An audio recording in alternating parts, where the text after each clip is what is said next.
Many years ago, when I was auditioning for the Eastman School of Music to study under Mark Scatterday, I didn't get in, but that's okay.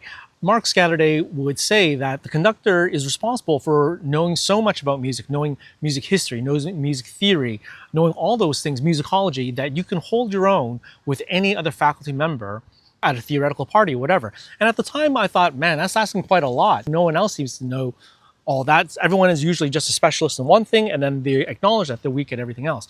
Now, I'm not saying that Dr. Scatterday wanted you to be as good at musicology as a musicologist, but to know enough that you can hold your own. And I had a cool moment a couple of weeks ago when I was out playing pool with our orchestra conductor and our new incoming theory composition major, and it was just great conversation. I think we're talking about Wagner, and we were talking about Messiaen, Ligeti, I don't know.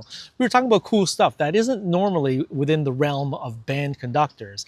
And it was just kind of cool to be able to not only engage with them at their level, but it was a thing that I personally felt passionate about aesthetically, and just these were concerns that I had about music, not just from a band perspective, just generally from a musician perspective, a music education perspective.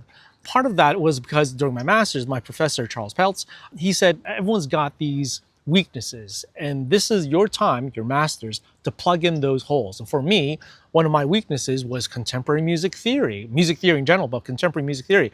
I tried my best to study counterpoint in my master's. When I got to my doctorate, I took the time to study 20th and 21st century modern contemporary harmony. And you try your best to patch it up. And even then, it's always an ongoing process.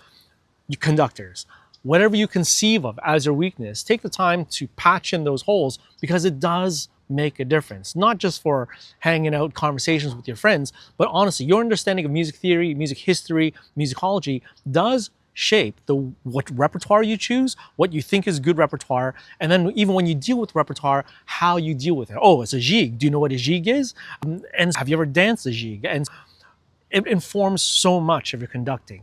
You got to know everything. Try your best to be your best at everything.